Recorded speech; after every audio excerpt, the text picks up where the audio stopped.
We're going to begin, guys.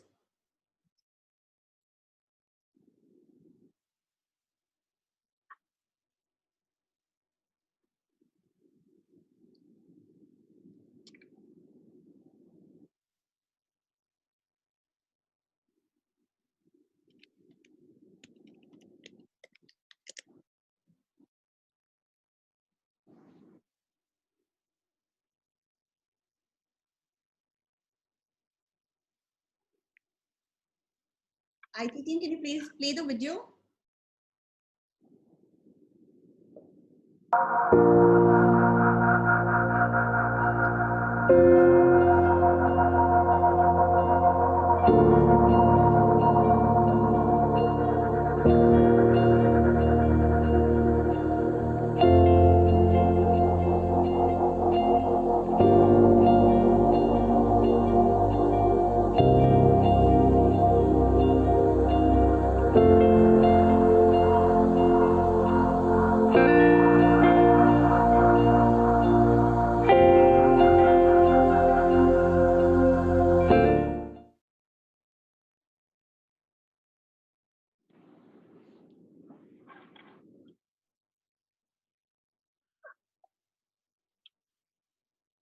A very good afternoon to all of you. I would like to welcome our guest and speaker for today, Ridhima Khanna, our chapter chairperson, Dr. Aarti Gupta, all the members of the executive committee, and my dear floor members. I'm excited to be hosting this scrumptious event for the chapter. I cannot help but observe that in these COVID afflicted times, all and sundry have put on their chef caps and have started whipping up a storm in their respective kitchens. Hence, all the ladies here, I'm sure, will be happy to have a mighty baker amidst them today. Our guest is the refreshingly talented Ridhima Khanna, the owner of Addicted Freshly Baked, a small patisserie with a big following in the city of Delhi. After wrapping up her master's in strategy and management from the London School of Economics, she decided to put all her aspiration eggs in the one baking bowl where she had always wanted them to belong since she was all of 10. Hence, Addicted Freshly Baked was born. Addicted has been catering to the gastronomic needs of the Delhiites since 2010 with their handmade baked delicacies with the highest quality ingredients. So we are very happy to have Ridhima amongst us today. Before we begin the talk, I would like to invite our chapter chairperson, Dr. Aarti Gupta, to deliver the welcome address. Thank you, Gayatri. Life is like baking. You mess up with the basics at first. There's always a little burnt piece here and a little rawness there. But eventually, you learn the right way. And every experience is sweeter than the previous one. A very good afternoon, everyone, and a warm welcome to each and every one of you. They say, if there's a whisk, there's a way. And I'm so glad each one of us have found a way to ignite our minds and feed our souls by attending this webinar today. Honestly, I have never been a baker myself. However, these COVID times has made us do things which we have never done before. And for me, baking was one of them. Now I understand what the fuss about baking is and the pleasure every baker gets and talks about when they smell that freshly baked cake in the oven or hear the oohs and ahs from your friends and family when they taste your delicacy. Ridhima, thank you so much for joining us today and agreeing to indulge us in some of your secret tips for healthy baking. Friends, what impresses me most about Ridhima, besides the decadent desserts she makes, is that she turned herself into a successful entrepreneur and pursued her passion. They say, once you choose a job you love, you never have to work a day in your life. And I'm sure, Ridhima, you addicted does not feel like work. You are an inspiration to many, and on behalf of the entire Flow chapter, I once again warmly welcome you. Looking forward to some yummy tips and treats. Over to you, Ridhima.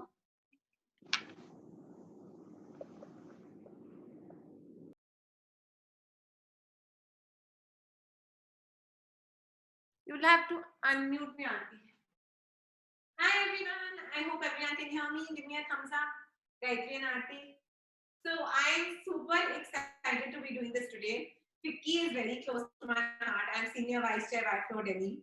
So this whole Flow and Biflow world means a lot to me. Addicted means a lot to me. So today I'm getting the opportunity to combine two of my loves into one Zoom live call with all of you. So as I believe a lot of you follow us on Instagram, everyone has become a baker in some way or the other in the last 2 months.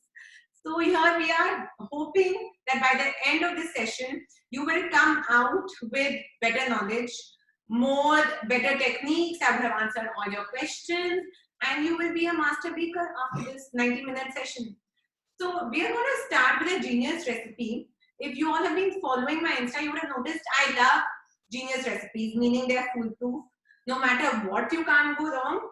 And you can do different things with them. So you have one master recipe, and with that you create multitude of flavors and use them in different items. So today what I'm going to start with is a ganache. So a ganache is basically a ratio of chocolate to cream. It can be 2 parts chocolate to 1 part cream, 1:1 chocolate to cream, 2 parts chocolate to 1 part cream, depending on the consistency you want. Also depending on the kind of chocolate we use.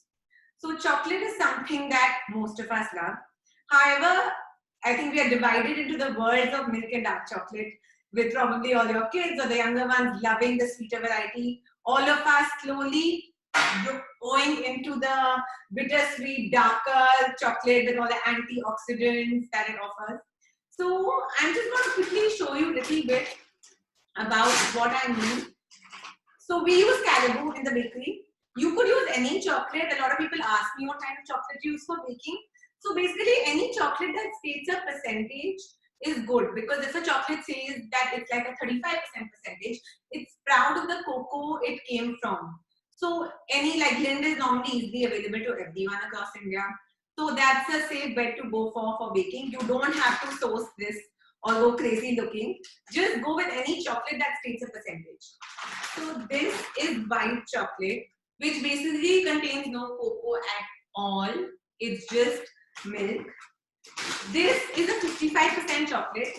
So normally from white chocolate is normally till about a 25%.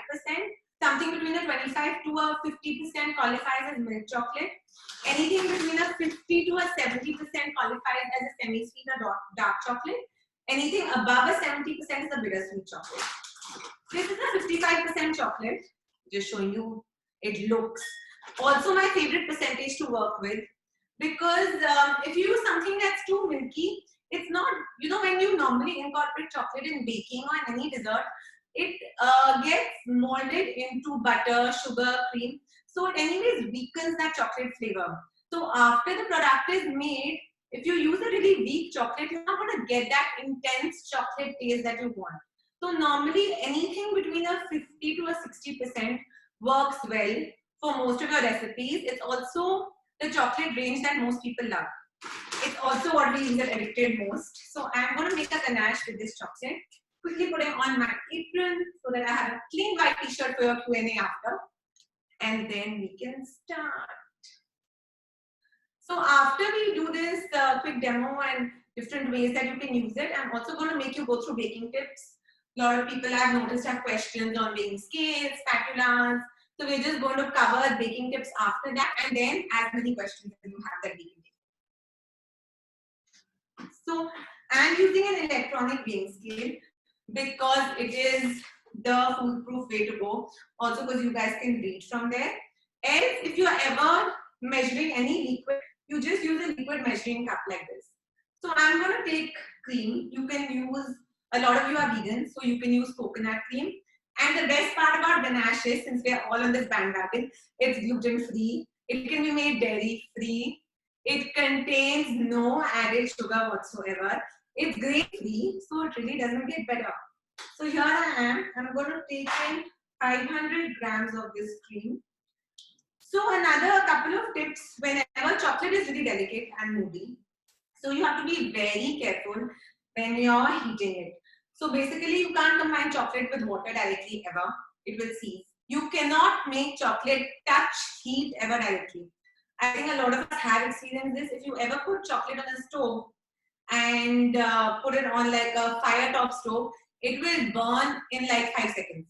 So you have to be really delicate when you're melting chocolate. So either you emulsify it in a fat, say cream, coconut cream, Or if you can use a microwave and melt it at intervals of 10 seconds each. So you can monitor the melting of the chocolate, or you can use a double boiler.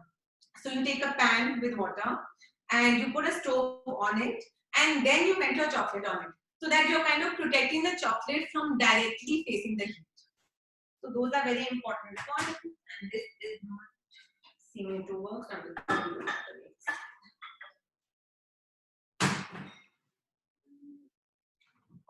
That's weird.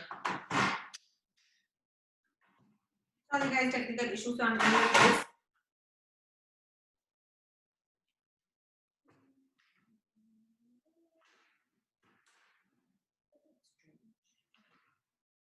Okay, so here we go before the weighing scale switches off. 500 grams of cream. This is regular Amul cream. You can use what's available at your vendor. You can use any make you like. Nothing super fancy. Cream and not milk, because cream has a thicker consistency and it gives our ganache that smooth, silky finish. So this is going into the microwave for 3 minutes. In the meanwhile, I'm going to weigh out my chocolate. So normally when you measure liquid ingredients, you use this. This is a liquid measuring cup. This is a dry measuring cup. So when you're making a 1:1 ganache, if you're using 1 cup of cream, you use 1 cup of chocolate. So it's basically very simple. If you guys don't have measuring cups, you know, when you buy yogurt from the market, like you buy those Mother Dairy or something, you get these 100-gram cups. So you can also always use that. My point is that you should not have to be able to go to a shop and, like, if you feel like baking today, you should be like, oh, I don't have this, so I can't bake for the next, I don't know, month till stores don't open. So just use whatever you have and try and get creative. You have those 100-gram dahi cups, use those as a measuring tool. So just use whatever you have on stock with you. So here I am, I'm just going to take 500 grams of this beautiful chocolate. If you are using chocolate bars, just chop them up, so it makes it easier to melt.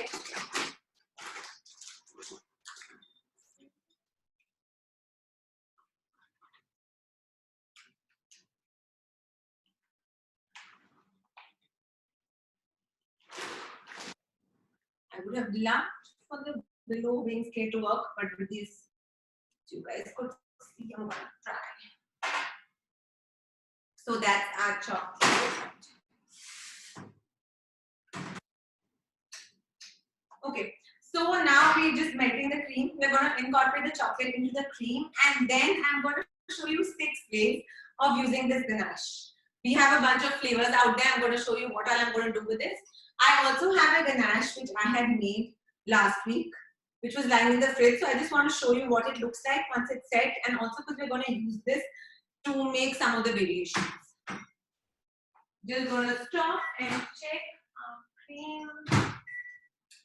So you can get the cream really hot, but you can't get the chocolate really hot. So a foolproof way is to heat the liquid really well and then add your chocolate into it, and then that heating power of the liquid will just gradually melt the chocolate through. Just waiting. And we'll tidy up in the meanwhile.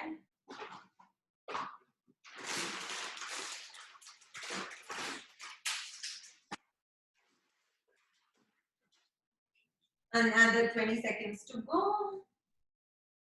So you could add in a dash of honey, a dash of butter into this ganache. I'm just sticking to a plain ganache so I can show you different ways you can do it. So don't hesitate. You could add in a dash of liqueur like Grand Marnier. You could add in kalwa, berry. So you could vanilla extract. So you could add in a little bit of what you personally really love. You could add in orange zest, cinnamon, chilies. So feel free to a teaspoon of coffee. So feel free to play around. This I say to everyone, when you're baking at home, it has to be your spin. I mean, you may have got the recipe from somewhere, but add your little touch to it to make it yours, because that's the way you will get involved in the process of baking and it will become your own.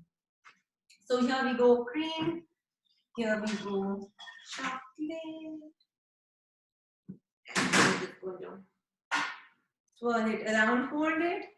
Can you guys see it's already started to melt? There are these little smears on the bottom of the bowl. So now we're just going to stir it through. I'm using a spatula, not a whisk. Very important. This is a whisk. This is a spatula. You use a whisk when you want to incorporate air into something, and you use a spatula when you want something to be dense and smooth. So we don't want our ganache to have these airy bubbles in it. We just want it to be a smooth, silky ganache. So I'm just going to gently stir it through. If I can lift it up and show you guys. See how much it's almost melted? It just took nothing. 3 minutes of a microwave, just some good quality chocolate, and also very important, use the best ingredients. You're feeding yourself. I promise baking is not complicated. All whatever you put into a product is what you're going to eat. So if you put in your favorite type of ingredients, you're going to love what comes out of it. So never hesitate. Use what you would normally love to eat. Don't compromise on that. That's very, very important. It's actually the reason Addicted has done so well is that from day one, we have stuck to using pure, genuine quality ingredients. In fact, we love it when customers ask us, they tell us what all you put in, because that is just our USP. We love to show off the quality of what we use and what we are using for all our recipes. So I'm just giving it a good stir.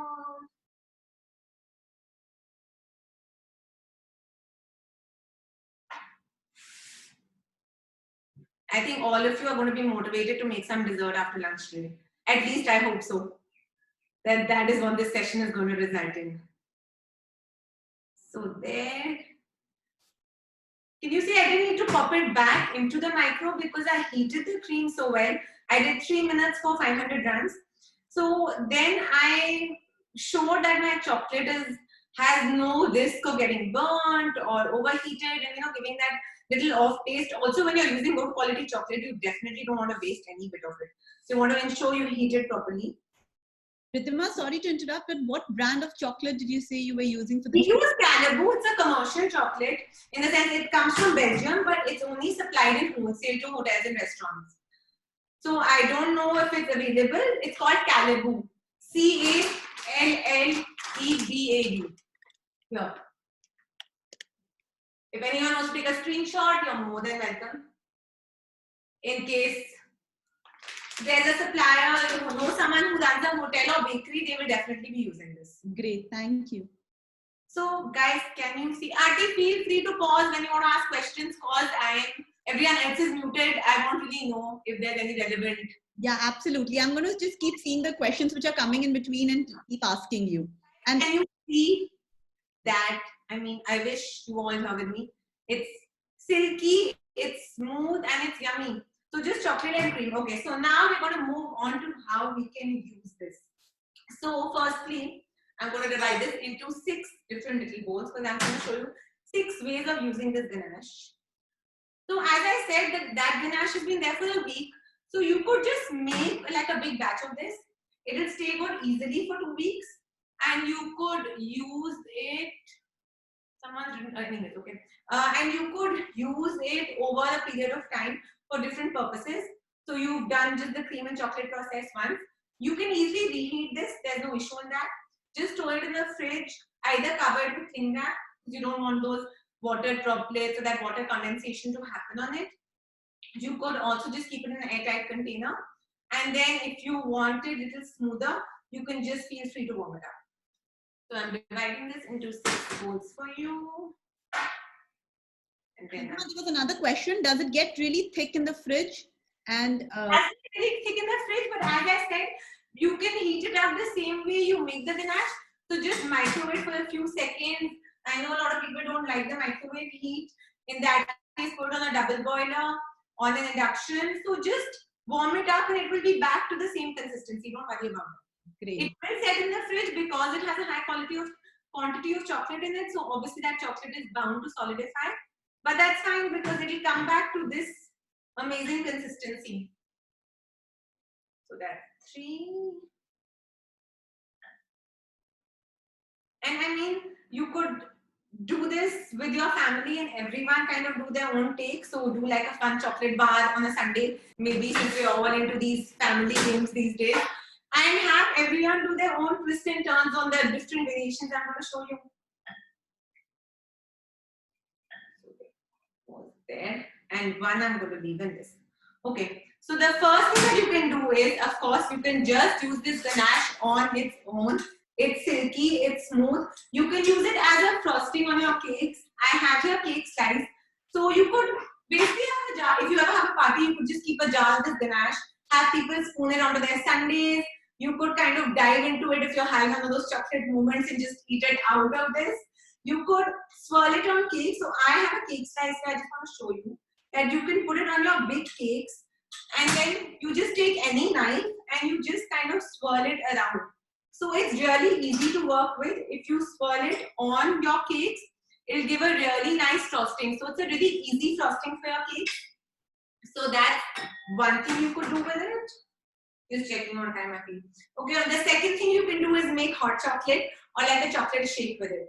So I'm going to quickly demo. Okay, so the quantity you put into your iced or hot chocolate is up to you. So a spoonful of this. Take in any milk again. A lot of us I know are almond, coconut, soy milk. So make it vegan if you make a vegan ganache. You could stir that up. You could add in cinnamon, sea salt. So you just heat this up if you want a hot chocolate. If you want an iced chocolate, blend it in the blender. If you're doing it with your kids, get them to add their favorite cookies to it. So you could do like a fun iced chocolate shake this summer with this. So I'm just going to step this here so you guys can see all our different variations. Then the third thing that you can do with it is that you can make an ice cream or a mousse with it. So I'm going to try and use a hand whisk. So this is when you're going to use a whisk. We're going to aerate this ganache to create this really light textured. Sorry guys, just moving this out of the way because I want to be able to see. So we're going to try to create this really light mousse. You could also do it with the hand blender. I think most people would have this. This kind of makes it faster. A KitchenAid is here, but I know a lot of people don't have it. I'm just keeping it here so that you guys know what it looks like. If you want to see how it works, I'm more than happy to show you. So taking the whisk, taking my mousse, and I'm just going to do an arm workout. So I can indulge in this after and try and make it airy and light.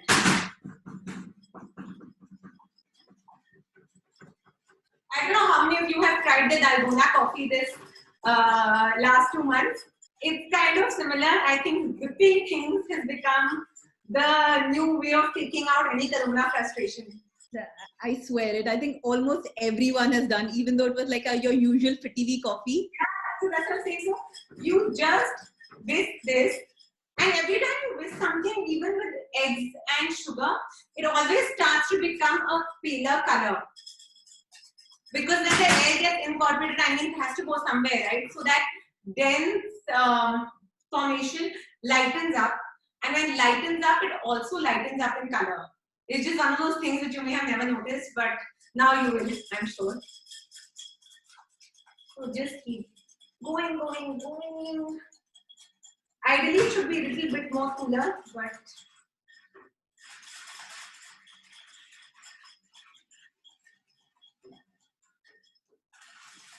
Riddhima, there was another question. Is there a difference between using a chocolate compound versus chocolate, regular chocolate?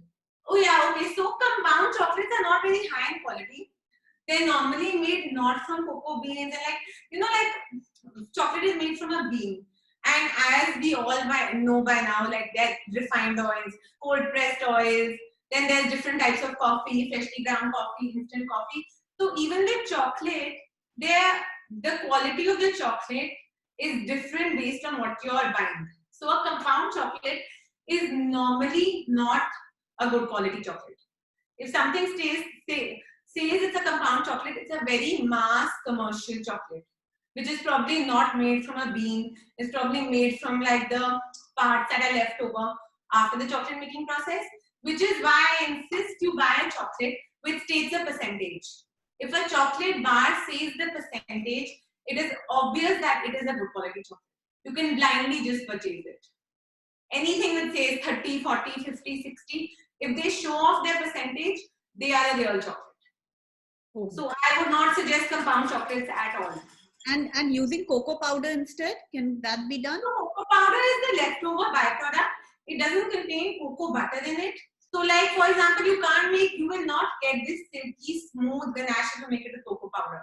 You won't be able to. You can use cocoa powder in cakes. You can replace cocoa powder and dark chocolate in cakes using this ratio of sugar and butter and cocoa, because basically chocolate contains that added cocoa butter and sugar.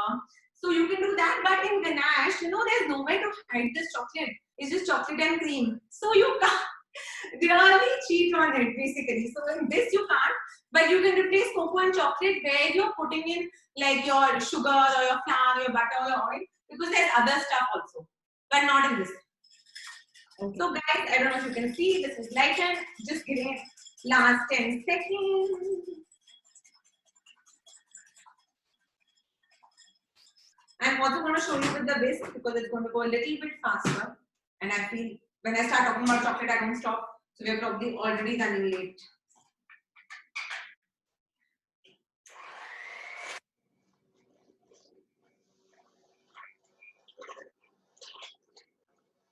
So just going around the bowl.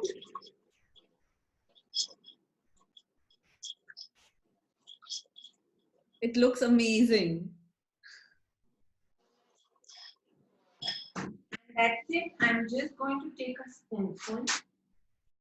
So here, I'm just going to show you. So this, if you whip it a little bit more, you could freeze it and it would become like a homemade chocolate ice cream. Or you could just serve it as a chocolate mousse. I'm going to show you how. You can whip it till it gets way lighter.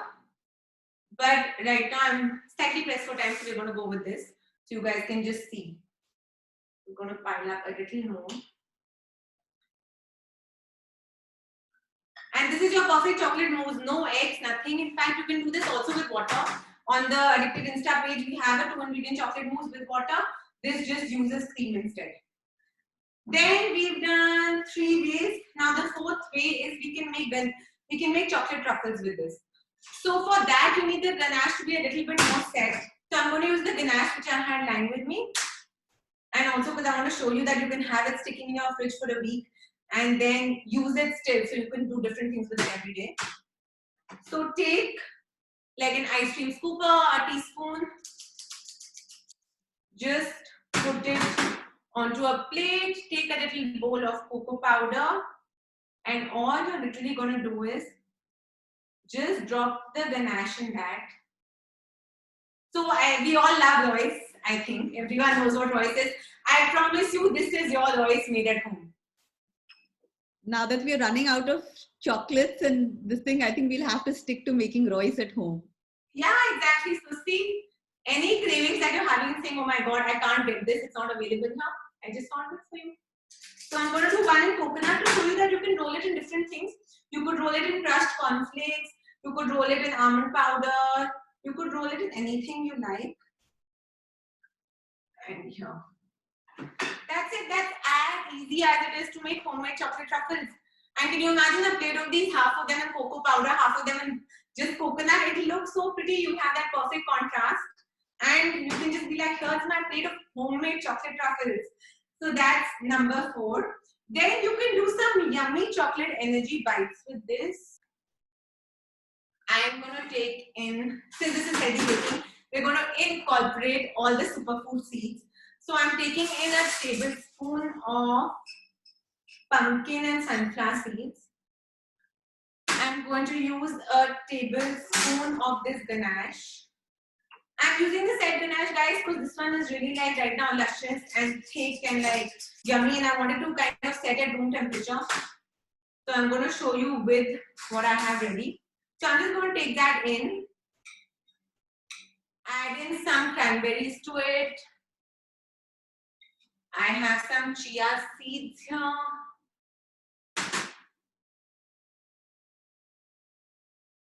So I'm just going, you could add in dates, you could add in any dried fruit you like, you could add in walnuts, almonds. So all you're going to do is you're going to, when you do this, you'll do this in a bigger way. I'm just showing you one each so we can cover as much as we can. So I'm just going to put all this together, stuff up that spoon of ganache with as many good things as I can. So if I feel it's too soft and I want to put in more of my superfood ingredients, I will. I'm going to add a little bit of coconut to this too. And I'm just going to stir it all together.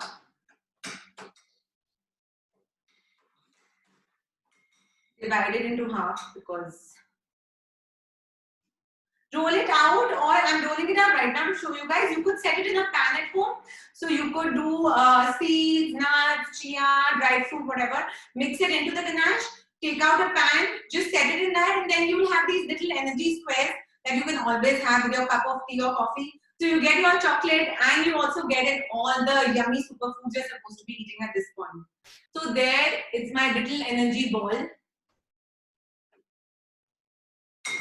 Is your set ganache not melting once it's back at room temperature? You know, it's not fully going to melt till I heat it. So this is ganache that I took out at 11 a.m. today, which was in the fridge for the last 1 week. So it's going to become like, you know, when you take butter out of the fridge, it softens, but it will not fully melt through ever. So this kind of softens, but it will not become this till I heat it. Okay. In fact, if you want, I'll heat it. So I think if you guys want to know. So there I have these chocolate energy bites. I would set them in a dish and just take them out piece by piece. They last you and stay good easily for a week or two. So that's going to be number 5. And number 6 is something that I have been making since I've been a kid and I still love it. So crushed biscuits, anything you like, be it digestive, Mary, if it's gluten-free, then any biscuit that you like. I normally go with Mary because I think we all have this childhood nostalgia with it, and it's something that everyone in the family loves. And now I'm going to use the fresh ganache that we just made, and I'm just going to give it a good stir. So in this you can add in as much ganache or biscuits depending on how crunchy you want it to be or how fudgy you want it to be. If you add in more ganache, it will be more like a chocolate fudge consistency. If you add in more biscuits, it will have that crunchy texture. You could add in peanut butter to this if you want to give it like a chocolate peanut butter flavor. You could add in cornflakes to this. You could add in marshmallows. You could do different things with it. I normally do biscuits and chocolate because it just works really well on its own. So again, I'm showing you very tiny single people versions. When you do this, you please just message me if you would like, or do them in bigger batches. So if I pop this into the fridge in a pan, it's going to become a yummy no-bake chocolate biscuit cake. That's it. It's as simple as that, and you can cut into it. It will be like this. In fact, by the end of the session, I'll show you it would have set, and you could take the whole thing out. It would be like this little tiny cake that you get. So here we have, just recapping the 6 ways again.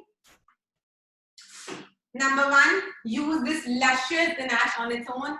Spoon it on your cakes. Use it as a topping for your ice creams or just to dress up anything. Number 2, make a yummy hot chocolate out of it or a chocolate shake out of it. Just put the ganache into whatever milk you prefer, be it almond, be it dairy. Just go with any milk you love. Number 3, make a beautiful mousse out of it. So as you can see, it's already set. Aerate the ganache and just put spoonfuls of it onto each plate to serve whoever's coming over to see you during the serve down. Number 4, make chocolate truffles out of it. So take a spoon of the ganache and then just roll it in coconut, in cocoa, in toasted nuts. You'll have a beautiful homemade truffle. Make energy balls out of it. So take your ganache and then put in lots of your sunflower, pumpkin, watermelon, chia, flaxseed, cranberries, goji berries, dates, whatever you basically love to eat. And then make energy bites or balls out of it. And then lastly, make yourself a yummy chocolate biscuit cake. So here guys, ganache 1:1, percentage 50 to 60% chocolate. I will be happy to share this in writing if you guys want to put it up on your, send it out to whoever's attended this session. Now I'm going to go into some basic tips. Are we good to go, Auntie? Yeah, please go ahead. So basically, step number 1, very important. Always preheat your oven. So whenever you're baking something, when you start the baking process, you switch on your oven.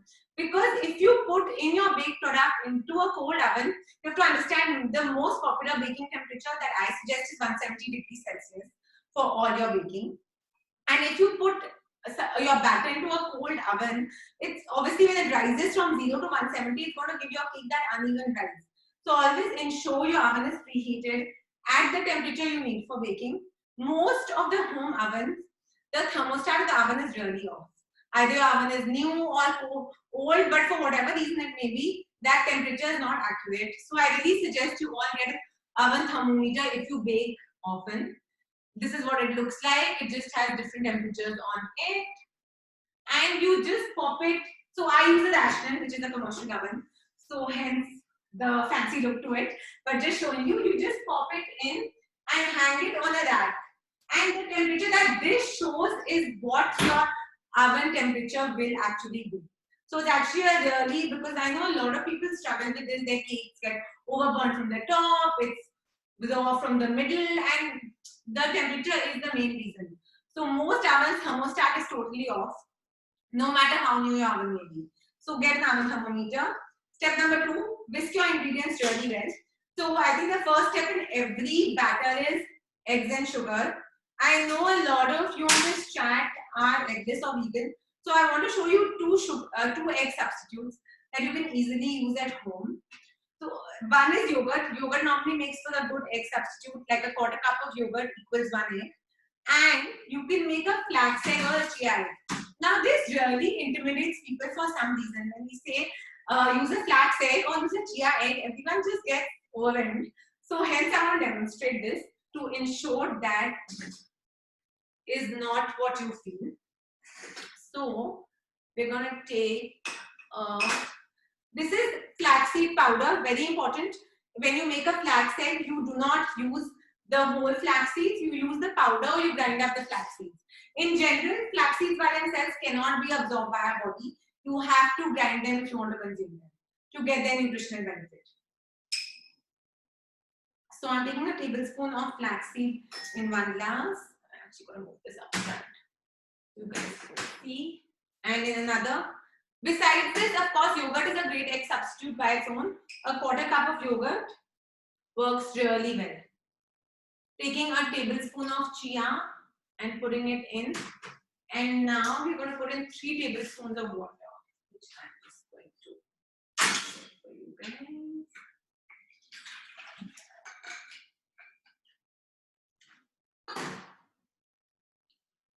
So, 1, 2, 3. And same for this. So 1 tablespoon flaxseed powder, 1 tablespoon chia seeds, whatever you're using, in goes 3 tablespoons water. And now you just give it a stir and let it sit through.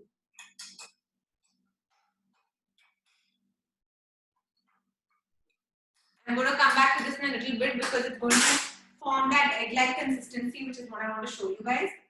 So whisk the eggs and the sugar really well. When you start whisking something, you know you whisked it well if it lightens in color. So normally the color of your eggs and sugar becomes really pale when you whisk it. So that's very important. Measure your ingredients super carefully. I've already tried to explain this. So unlike other things, like when you're cooking, you can add in your salt, your chili. In baking, once something goes into the oven, you can do nothing. And I know it's a lot of effort at home when you decide to bake a cake because you want that cake that comes out of the oven to live up to your expectations of that yummy cake. So hence, if you get any measure wrong, you can't do much after the cake is baked. Hence, I say weigh your ingredients really well.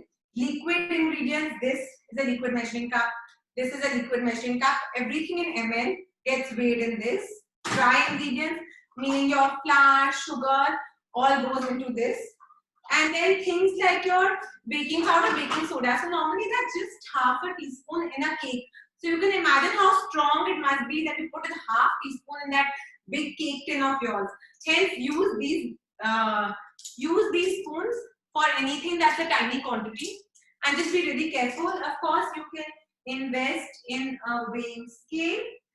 If you bake often, it's easily available now on Amazon. What this does is that, when the recipe is in grams, if it says 150 grams flour, when you weigh it in this, that 150 grams could be 140 or 160 depending on the person who's weighing it.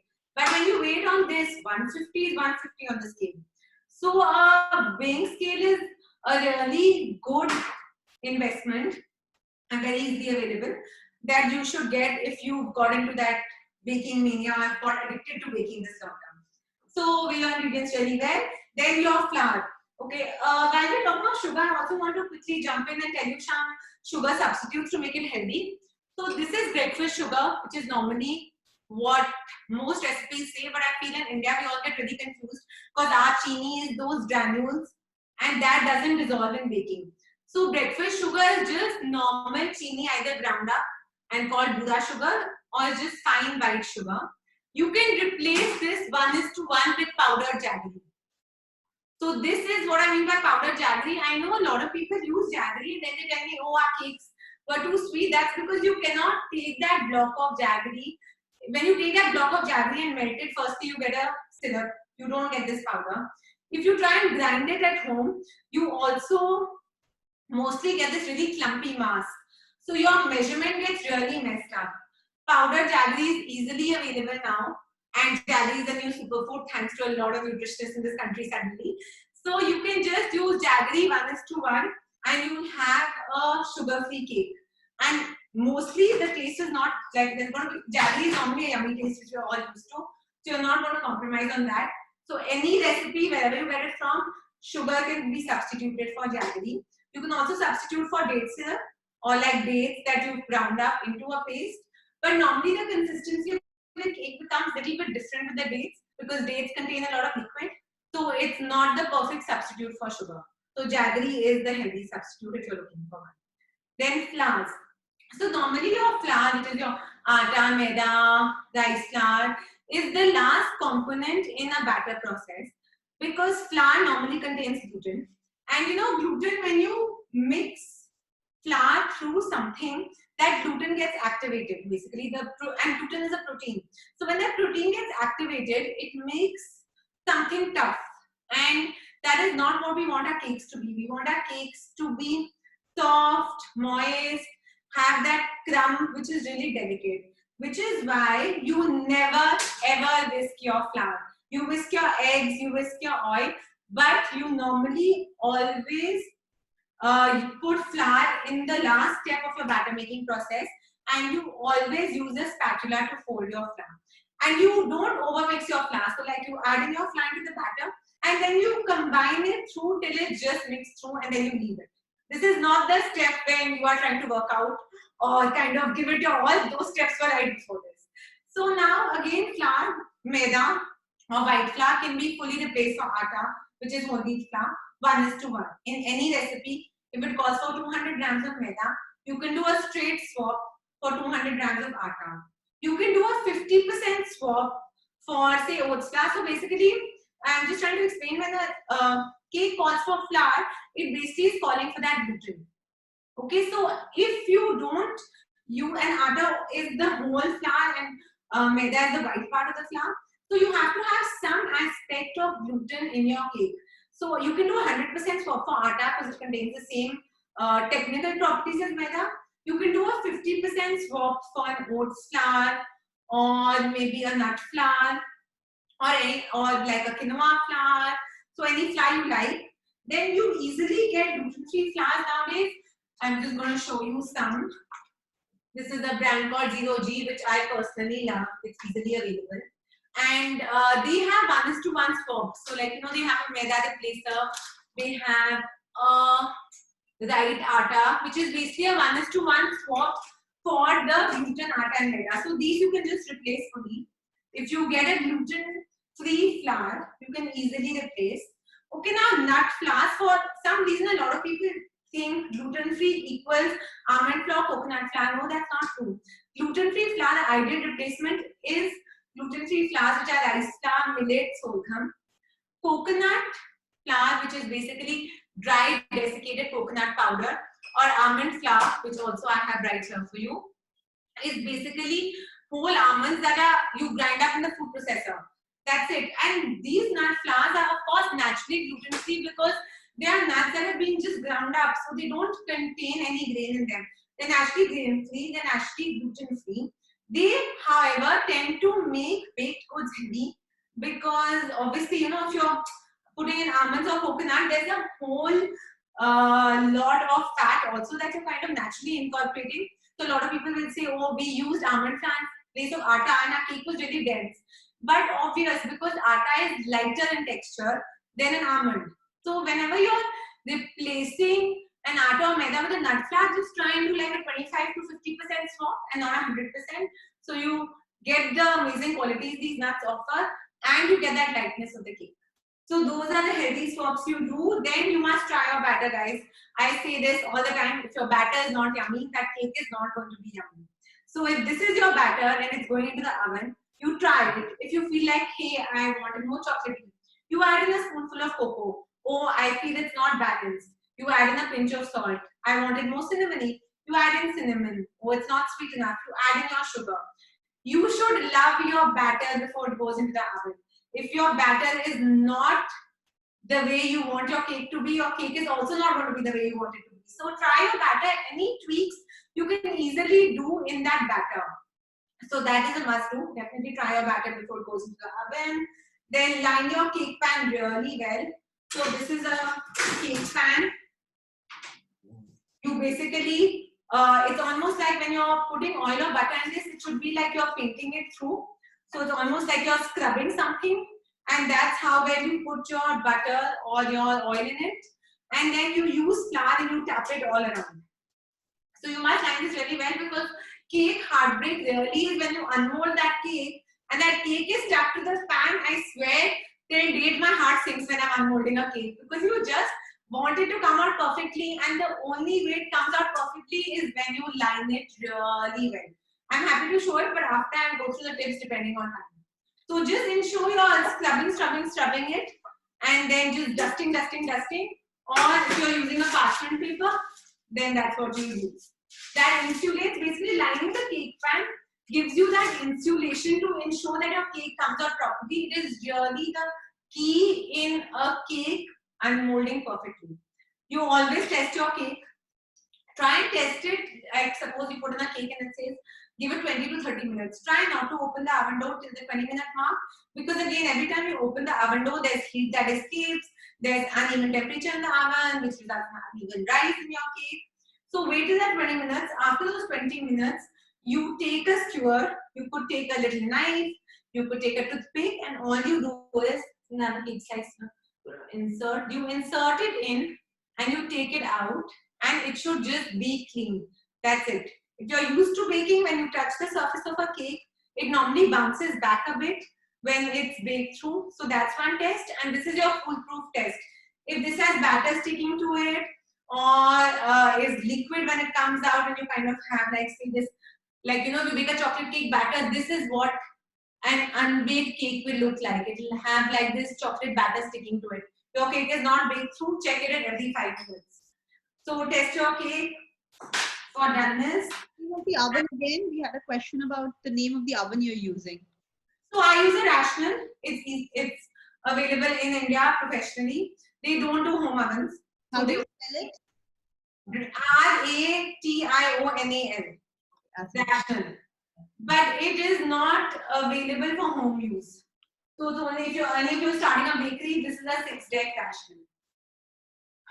So anyways, okay, so then so we've covered your tips. Preheat your oven, weigh your ingredients very precisely, whip your eggs and sugar really well, fold in your flour, test your cake batter to ensure it's yummy, line your cake pan really well, test the cake for doneness. Always let the cake cool before you unmold it, because you know when you take a cake out of the oven, it's gone from that 170 degrees Celsius to a typical doom of ours is 20-25 degrees. So now when that cake goes down from that 170 degrees of the oven that 25 degrees your room is at, it's still kind of cooking through. So if you guys have ever experienced this, which I'm sure a lot of us have, we get very excited. The cake comes out of the oven and we want to take it out. If you take it out, since it's at that 170 degrees Celsius, it's going to crumble. So let it cool fully and then unmold it. You should be able to touch the cake pan with your bare hands when you unmold a cake. This is very important. So you take the cake out, let it cool. You can touch it with your bare hands. Go ahead, unmold it. And that's it. And lastly, the secret ingredient is always love when you're baking. So smile, love the process. You're baking normally at home for someone you love. So hence ensure that goes into your batter. And that's about it. Those are going to be my baking tips. Great. I think. Ridhima, I'm going to give it, hand it over to Gayatri. She's going to take some more questions, and we have some questions from the audience as well. So we'll do Q&A. Yeah? Gayatri, over to you. Yeah. Ridhima, thank you so much for all your useful tips. I'm sure everyone will be whipping up something today. I hope so. So now we'll be open for Q&A for our members. But before that, I have a few questions for you. Yeah, of course. We all know that you did your master's from LSE. Did you study culinary arts as a part of your undergraduate study? No, not at all. You know, I was like this total nerd who wanted to do BCom honors and then do strategy consulting at McKinsey. And I loved baking, but it was never, you know, when you never think that, oh, that will become a profession. You always feel the world is like this investment banking, strategy consulting, BCom honors. So I've been baking since I've been 10, but I just went in with the idea that I'll do a profession that's safer, let's say. So that was my ideology when I was in college. So I studied and then I went to LSE for the experience. What it did though was it got me more into this whole food space because I anyways love food. And then when you're in a city like London, you are spoiled by choice. And you see so much that you didn't even know existed. And in fact, there's this bakery in London called Hummingbird, which was my inspiration for starting Addicted, because I always wondered why in India don't we have these cute little bakeries that we can walk into? Why don't we get... Absolutely, yeah. So it actually was the main inspiration when I started Addicted. But I'm glad. I'm sure everyone feels that the same, that you started baking. Otherwise, you would have missed out on all the lovely delicacies. So Ridhima, the next question is, which culinary school would you recommend for our chefs in the making who want to specialize in desserts? So I've studied under different chefs in New York basically and gone to a lot of schools. So there's Institute of Culinary Education, which is based in New York. There's French Culinary Institute. There's the Cordon Bleu, which is based across the world. I particularly am not a fan of French teaching methods because they are very strict. And you know, the best, especially when you live in India, which I felt was, the best education is by practice, because you know our weather is different, our ingredients are different. One very basic example, unsalted butter is the norm across the world. In India, salted butter is the norm. We have grown up. So basically you will learn as you do, and education is great to give you that stamp to also make you comfortable with working in a kitchen. So I would say try and go with American institutes only because they are more flexible. There's Cordon Bleu, which you can go with. It's just very, very French. I have also done their courses. Otherwise, I think Institute of Culinary Education, Culinary Institute of America are both great institutes. Or find a chef to work under. That's what I did. If you can get chefs to, you know, you can do your degree and then you can just work with different chefs. That will give you a real insight. Okay, that's really helpful, Ridhima. Thank you. I hope the mommies in the audience are taking notes. So Ridhima, I would like to ask you, and this is one of my favorite questions, what are the ongoing challenges of running a food business? I'm aware that it's a very demanding and extremely subjective profession. So just an example, Ridhima, like you bake your most wonderful cake, like your red velvet cake, and according to you, it's perfect to the T. It's just super. But when you send it out to your client, they call up and they tell you that it's a tad bit sweet or the frosting was not up to their liking. So how do you handle those situations since everything's so subjective? You know, firstly, I think you get really better with time. Like those instances hardly come up, to be honest, maybe once or twice a year. So we are lucky that way. But initially when it used to happen, I used to lose the plot. I used to cry. I used to feel, I think the practice makes you more resilient. So now when they come, they've understood that when you run a small business, the business is driven by you. So the entire palette of, say, Addicted is driven by my palette, which may not be the palette of everyone else out there. So you kind of have to accept that in a good way. So at times, say when someone gets a cake and they message me saying, hey, I heard so much, but I didn't live up. Or so then I'm just like, hey, I'm really sorry. Maybe we have different palettes and maybe you can give another flavor a chance. So now maybe with the experience, I've just become very accepting, and then you take a note of that, and the next time I make that cake, I try it to ensure that I still feel as strongly about that recipe. Because with baking, recipes are very set. So every gram, like every cake has a recipe and it's followed. So Yes. no matter what, it's going to turn out the same. So you have to ensure the recipe is still yours. So now that you just accept it, you thank them for feedback, you double check your product, and then you decide whether you want to alter it or stick to it. Okay, that's wonderful. Thank you, Ridhima. So the next question would be, what is the most important criterion for success for a patisserie?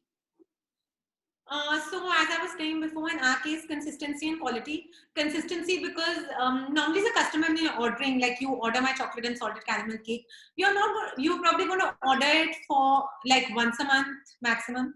So when you order it the following month, for you, you're only eating that cake once in a month. You want it to taste exactly the same when you get it a month later. So I think consistency is very important. So ensuring that you're using, say, the same brand of chocolate, the same brand of cream, the same brand of sugar. So not messing up on the ingredients that are going into the cake. Okay. I think that is basically the biggest challenge, is just being consistent and just being true to the customer. So if I'm showing off that I'm using this Belgian chocolate, then don't show off for the sake of and then go use something else in the background. No, because now the customer is very strong. Everyone's traveling, everyone knows what is what. So just put your mass brand, that's great. I mean, then stick with that. So kind of figure out your ideology, stick to it and be consistent. That's it. That's really insightful, Ridhima. Thank you. Now, my last question would be, where did this urge to bake come from? And what was your utmost favorite dessert when you started baking? And was your mother good at baking? So for all the mommies out there, which I think a lot of you are, I loved the kitchen. It's been my favorite place till date. I have not outgrown spending time in, like, this is now my bakery, but since I've been 8 years old, I used to just stand with my mother, watch her make dinner, like when the cookies on leave. I would just keep trying things, and she would make this chocolate cake, which I learned personally when I was 10 years old. It is also still the Addicted chocolate cake recipe, and by far it is the most popular cake. And so hence, that was the first cake I learned, the first dessert. It's also the dessert I still love. I think all of you will resonate that a slice of warm chocolate cake can fix anything in life. And it comes out. So it was just, I watched her, and then, I would just always love food. Like, we would travel, I would want to try new things. I'm sure a lot of you resonate with your kids with this, would watch shows, would want to try new recipes. So I always purely just loved eating and food. And then somewhere it just transgressed into this. That's wonderful. I asked an egg question. Sorry guys, I forgot to show you. I am quickly going to show you why we are. Sorry guys, I'm just taking a 2-minute break because. No. So if you can see, this has. Sorry, my hand is coming. This has fully gelled up. Can you see? It's not like the panis just got absorbed into the chia seeds. So that is your chia egg, which is ready to go into your cake. And this is the flax egg, which has got absorbed. It's a bit more liquidy. It's not like the chia. And that's it. You just leave it for 10 minutes. That's it. You basically want the water to get absorbed into the flax and the chia. That's it. Okay. Wonderful. So Ridhima, before the members start asking you their questions, I have a small but a very keen baker amongst us who is the same age as you when you started baking. Oh, I'd love And she is the daughter of our skilled chairperson, Aarti Gupta. Anika, would you please ask your question, sweetheart?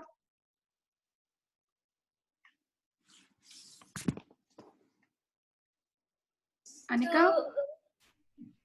We'd love to see. Hello. So I have been baking for a very long time, and I've been attempting this recipe for so long, but I can still not get it correct. How do you make the perfect whipped cream without any package?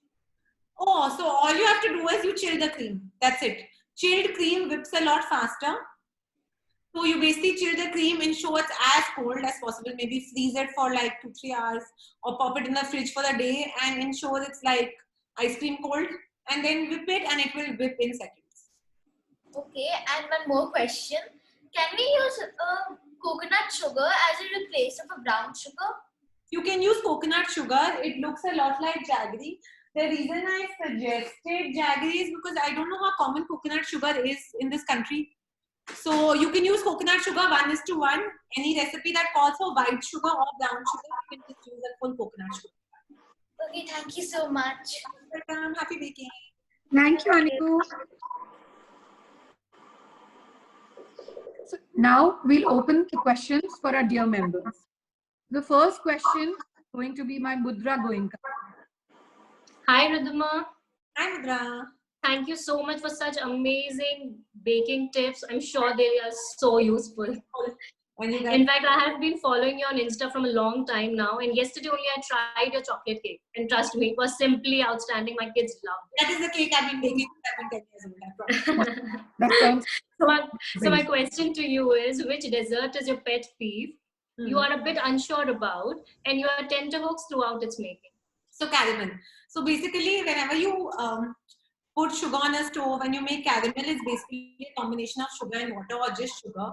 And the thing with caramel is that if you don't melt the sugar enough or take it far enough, so that caramel flavor doesn't come through, it'll just be chini. And if you take it too far, then it'll just burn. And then literally a few seconds between it becoming that caramel and it going over to get burnt. So till date, when I'm making caramel, I am always on that thing of just ensuring it comes out right. It's not sweet and it's not burnt. That's my pet peeve. Thank you, Ridhima. So our next question is going to be from Shubha Agarwal. Hi, Ridhima. Wow. So I've been like following you since the longest time and done some really delectable baking, some yummy gooey stuff from your recipes. So what I wanted to ask you is, so can you recall one instance when you sort of managed to avert or prevent a baking fiasco? So, when I initially started baking, I was not so comfortable with slicing and layering cakes. So, you know how you always like makes these cakes where you have to layer them. And I would always handle the cakes layer really delicately, which wasn't like, I would be so scared and I would take so much time to put one layer on the other layer that it would literally almost break through. So this happened with me a couple of times, which were my baking fiascos, because you know, when you're icing a cake and you're cutting into it, you want that perfect slice. So this happened with a couple of clients where I really had to kind of ensure the cake was covered and looked so beautiful that they would ignore that little broken pieces that they would maybe see when they cut into it. However, with time, as with other things, with practice and confidence, I got over it. But yeah, initially layering cakes was a fiasco for me on multiple occasions. That's wonderful. Thank you so much, Ridhima. So the next question is going to be from Ronita Modi. Hi, Ridhima. Hi. We have been really enjoying the perky and sunny chat with you. I'm glad. Although I cannot help but address the elephant in the room, COVID. How has COVID affected your business? And what about your loyal clients? Are they still craving for your desserts and ordering readily? Or you have to coax and convince them a little bit these days? So How is business? a little bit earlier, I think maybe it's the name addicted, but I promise you my clients are truly addicted. Like, no, we have not shut down one day of COVID. I have not let my team come. So that's been a bit of a struggle in terms of just managing everything. So that is affected. Then we've not done deliveries.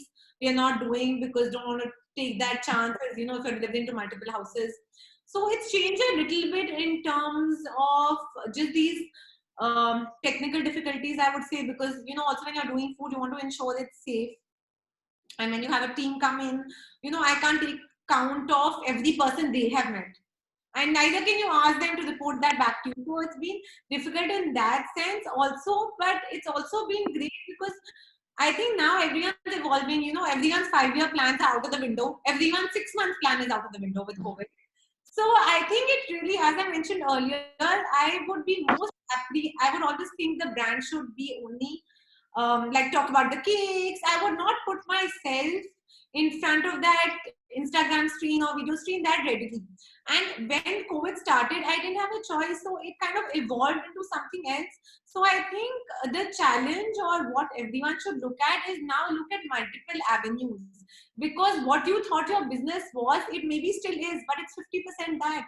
It's now going to go into different avenues of other things, be it online learning, be it online. So then we try to create an addicted brand value through all of you instead of making those products at home is what we try to evolve addicted into. So I think it's just the challenge has been luckily to just evolve with these times and also to kind of be as sure and safe as you can be, become better organized, and just take each day as it comes. That's literally what we are doing. Thank you so much. Yeah. Not We at all. all have our favorite, master chefs whom we look upon. Like mine is Nigella Lawson. So I would like to ask you, who's yours, favorite dream master chef you would like to assist or work with? So there's this pastry chef, Dominique Ansel. If any of you have been to New York, you would know of him or heard of him. So I've been lucky to meet him, but he is my dream master chef to work with. He comes up with, he only does pastry. He has a pastry, there's a Dominique Ansel bakery in New York and London and Tokyo. Whenever this opens, maybe in 2021, if you guys ever travel.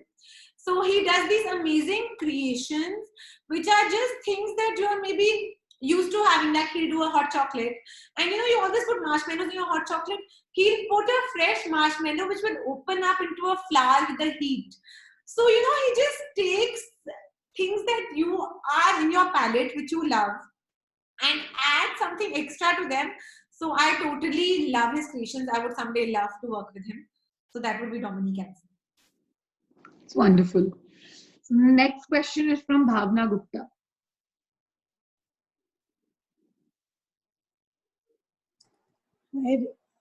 Hi, Ridhima. Hey, Bhavna. I just want to ask you the best dessert you have ever tasted and in which restaurant? Oh, that's a great question to ask because it's come right after. So it would have to be the Dominique Ansel Bakery. So they have this thing called a chocolate chip cookie shot. So in general, I love food that's just yummy. A lot of this molecular gastronomy stuff is, like the nitrogen coming out and the flames coming out and the foam coming out. Yeah, sure, looks great. But when you actually try it, you don't crave it. Like you're never going to be like, hey, I want to go to that molecular gastronomy place next week. If all of us at the end of it love the taste of something. So basically there's this thing called a chocolate chip cookie shot at the Dominique Ansel Bakery, which is a little glass made out of a chocolate chip cookie, in which they put in vanilla infused milk. You stand in line to get it because it's only available at 4 p.m. I don't know if that's changed now. And literally, it is your dream come true at any age. I mean, chocolate chip cookies warm out of the oven with milk, and you put it in a glass, and it's heaven. So that is my go-to dessert. When this ever opens up, I swear I would cross the planet for it if I was allowed one last chance to fly in this whole Corona thing. Yeah, that's what it would be. It sounds delicious. It really is. So our next question is from Mansi Loya. Hi, Ridhima. Hi, Ridhima. I just wanted to ask you that now I don't know when we will travel again, but whenever you travel abroad, what kind of ingredients do you buy for your patisserie? So actually now there's very little. The only thing we really purchase for our patisserie sprinkles because it's really hard to get like nice colors here and those sprinkles here. But otherwise I'm a big, and chocolate you get, I mean it's a Belgian chocolate, but you get it here. There's a supplier here. So actually now I've stopped buying anything because now you get most things very easily on Amazon if you're looking for baking tools or equipment. I'm also a big believer in being local. So, I know everyone says this, use French butter, but hello, we live in Amul. Let's support what we actually, if it works, especially now, I think everyone will go with this, go local. So support what's in your country, give them that revenue. Why give it to someone who's like on the other corner of this world? So I am a big believer in trying to use whatever's available. Use your normal atta, maida, use your fresh fruits. So the only thing which we import, because I really feel our country lacks in it for some reason, is good quality chocolate, which we get easily now. And the only thing I would carry back would be, like say we went to Italy, I carried back sun-dried tomatoes. I went to Japan, I carried back miso paste. So if I carry back anything now, it's stuff that is really local to that country. I carried back yuzu from Japan. So, if it's easily available here, I no longer carry it back. That's wonderful, Ridhima. Thank you. Our next question will be from Rashi. Hi Ridhima, Rashi this side. Your session was lovely, and I'm always like addicted to your desserts because your desserts are very healthy. But what refrains me is like our calorie intakes and health issues, which does not let us fulfill our cravings. So I just wanted to ask you, how can we substitute whipped cream with a healthier version of it for frosting? So basically, you could do this instead of using, if you're using whipped cream, it is whipped cream. There's not much. You can use coconut cream to make it vegan, but I don't necessarily know if it's healthy or unhealthy. Also, if you're not dairy intolerant, Amul cream is 25% fat, which is really not all that bad. So there's certain things you can't substitute. There's jaggery for sugar, there's olive oil, coconut oil in place of your sunflower. But cream is cream. There's really no substitute that's come up for it. So either put a really thin layer or not. Like the way you could make it healthy is just whipped cream and add in like cinnamon to it or vanilla extract to it. Don't add in, say, sugar to it or anything else. Maybe if you want to still indulge, add in fresh fruits to cream. So don't add in unhealthy ingredients, but cream by itself is totally fine once in a while. So no substitute to it that's come up which is calorie free, unfortunately yet. We wish there was a substitute, Ridhima. I know. A couple of questions in the chat box which I just wanted to ask. Yeah, see it also. Yeah. Aarti, sorry, there was a question from Neeta, which we need to, we need to ask. Go ahead. From Neeta. Hi, Ridhima. Hi, how are you? Good. It was such an interesting session with you. What I would like to know that most of the recipes which we go through, they say to use self-raising flour, which is not readily available in the market. How do we replace that?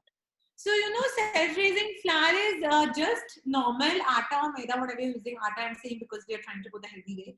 So, just in that, you add in a certain amount of baking powder, that's it. The ratio is easily available on Google. Just Google self-raising, how to make self-raising flour from regular flour. And literally, I think in 100 grams of flour, you add in maybe a teaspoon of baking powder. If you want, I'll share it with you after the class. I have it written somewhere. So it's just basic flour with your baking powder or soda added in. That's it, nothing else. Called self-raising flour because then they're very smart, because then you don't add in the extra rising agent to it. So hence it's called self-raising flour. So it's really not that complicated. Okay, thank you. Even I've always been wondering about what the fuss about self-raising. I know when you see a recipe and if it confuses you, not just... replacing it because now Amul started coming with white butter as well. Okay, so basically normally when they say butter in most, as I was saying, outside India, especially Europe, which is normally where a lot of you I think find your recipes from, all these European blogs. So butter basically means unsalted butter. However, you can just replace it with normal Amul salted butter and leave out the salt. Because if you notice that any recipe from any of these cookbooks or anything that you're kind of following, they always have like half a teaspoon of salt or a pinch of salt. So you can just do a swap with your Amul salted butter and leave out the salt. I don't suggest the Amul white butter because that gives that very base. It has this very desi like ghee type flavor to it. which ends up coming out in the baked goods. So I would say use, and it's not that readily available, especially these days in your next door store. Just the Amul regular butter is definitely going to be there. White butter is not, their supply is not that much, at least in Delhi. I don't know, Kanpur. So just use normal salted butter, same ratio, just leave out the salt. That's it. Okay. Yeah, because with Amul white butter, even my cakes, turned out, the pound cake turned out yellow. Yeah, so you may as well then just use that and just leave out salt. That's Okay. it. Thank you so much, Ridhima. Thank you so much. Over to you, Aarti. Yeah, thank you. Thank you, Ridhima. Some amazing tips. We have one or two more questions and we'll then stop at that. So we have Priyanka Malani asking, can we whip the flax eggs to perfect? I'm actually seeing the chat box. If you give me a second, and I think a couple of these questions are basically one and the same question.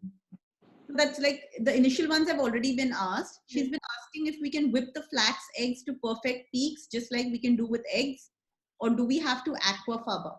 No, you can't. When you whip the flax eggs, then you're not going to get that meringue that you get from egg whites, which is I think what you're referring to. You can use aquafaba, which is the chickpea water that will give you those peaks. But flax egg is basically your replacement for the egg, not when you're making a meringue. If you're using a recipe which requires you to have foamy egg whites, then chia or flax is not going to give you those foamy egg whites. And I think someone else asked, 1 egg is equal to this 1 tablespoon in 3 tablespoons of water. So this is what I showed you was a single egg ka replacement. So 1 egg is equal to 1 tablespoon flax or 1 tablespoon chia and 3 tablespoons of water. Great. And we have another question. What is the basic difference between baking soda and baking powder? And some recipes mention both of them. Can you use one to replace the other? So no, you can't use one to replace the other. So baking soda is basically a meetha soda. What baking soda does is reacts with acid. So if you guys would have noticed, most chocolate cake recipes call for baking soda because most chocolate cake recipes have cocoa in it, which is acidic. They also normally have yogurt or buttermilk in it, which is also acidic. So baking soda reacts with an acid, and that's what and that reaction is what makes that particular recipe or batter rise. Baking powder is more neutral in nature. So normally we use it in like a vanilla cake or any basic cake.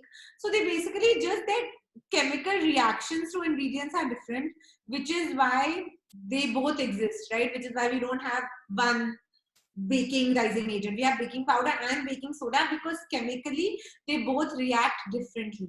So you cannot do a 1:1 swap for them. You have to use what is in the recipe.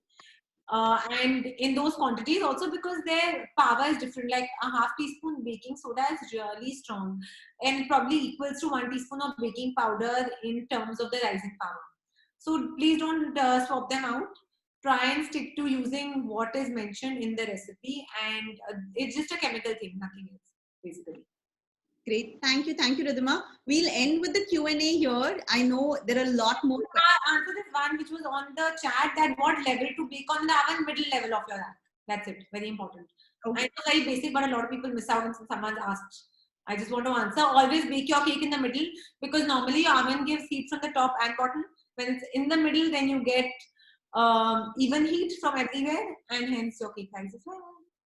Yes, and if in case anybody has any questions, you can follow Ridhima on her Instagram handle and she will answer all your questions. She's got some amazing recipes. She's managed, her Instagram handle has managed to turn a non-baker like me also into trying out some recipes. So please go ahead, and over to you, Gayatri. So, okay, now that Ridhima has completely exhausted herself by answering our questions, I would like to call our chapter chair, Aarti, to present her with the green certificate. Ridhima, thank you so much. It's been so wonderful. You are very aware of, the flow norms. We don't like to present you with flowers or anything, or even have to cake for you, but we instead are planting a tree in your name in the forest of Sundarban, and you can track the tree. No, we should all go and see that forest. I all say this in Wi-Fi and Delhi also. I think there should be a trip to see all the trees that we've all planted. No, absolutely. And if we can, like we will courier you the certificate as soon as the lockdown ends. And we are now going to just have a little surprise for everyone. We're going to play a small video. And there's a contest which we're announcing for everyone who attended the show today, as well as all our Flow members. It's a recipe of Ridhima's, which we would like all of you to try at home. IT team, can you just, Ridhima, that's your certificate. Yes. And IT team, yeah, congratulations and thank you for coming. IT team, can you please play the contest video?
Great, thank you. We'll be add something to this. Guys, this banana bread is Sonam Kapoor's favorite. This is the recipe that she gets from us repeatedly. It's also been super popular. At least 500 people have baked this and sent me photos. So all of you do it. You can do variations on it. I think the recipe states it. So I'm telling you, anyone missing Bollywood, this is your cue. Go bake this. Ridhima, we've forgotten to ask you about Sonam Kapoor. We keep seeing how much she loves you and what's the secret behind it. Like, this whole celebrity Bollywood love you get. Not at all, to be honest. I think if you're good at your work, that is all, and you're just lucky that someone's a celebrity and they order to you and you get all that publicity. I think it's just, maybe it's all the hard work over the last 10 years that kind of pays off without you realizing through these ways. So genuinely, she's just been a client. Her husband used to order to me. He started ordering for her. She loved it. She started ordering for herself. And I think she's been really nice to just put the word out there in spite of just being like any client, and this is what she loves, this banana bread. And hence, this is what has been most popular during this time. I think her husband is a bigger fan. Anand, I think on his Instagram account also cakes have always been there. And he's really vegan, gluten-free, like he's really healthy. So I think a lot of our healthy line initially started with inspiration from him just wanting a lot of these products. So. That's wonderful. Great. Wonderful. Thank you. So everyone participate in this contest, and the idea is that you bake a cake and give it your most creative twist to it, and share this cake with someone who you feel helped out during these COVID times. It could be a healthcare worker, it could be a cop, it could be a vegetable vendor, or your family. Whoever you think, post it on Instagram, tag us, tag Addicted, and or even your staff at home. Yes, and we'll choose the most creative one, and they'll win a huge hamper from us. And now I'm going to invite our Senior Vice Chair, Kanika Vaid, to give the vote of thanks, please. Good afternoon, everyone. Every cloud has a silver lining, and coronavirus pandemic is one such silver lining. Due to being in lockdown, we all have baked and tried something new from the kitchen. This event truly showed us the magic of taking simple ingredients and turning them into delicious confectionery. I'm extremely grateful to you, Ridhima Khanna, for joining us in this session today. And thank you for teaching us so many new varieties and ways we can achieve with those two simple ingredients.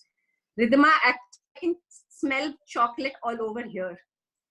I would like to thank our chapter chair, Dr. Aarti Gupta, for giving us a chance to learn in so many new ways and de-stressing ourselves during these times. I would also like to thank our event chair, Gayatri Bhargav, and her team who worked tirelessly to run this show. Lastly, I would like to extend my heartfelt gratitude to our sponsors, Loya Corp, Balencia Socks, and Art Denox, without whom it is impossible to organize such events and spread a message of awareness. Cheers to my dear members who joined us in large numbers to learn and rise with us. Stay home, keep baking, and stay safe, girls.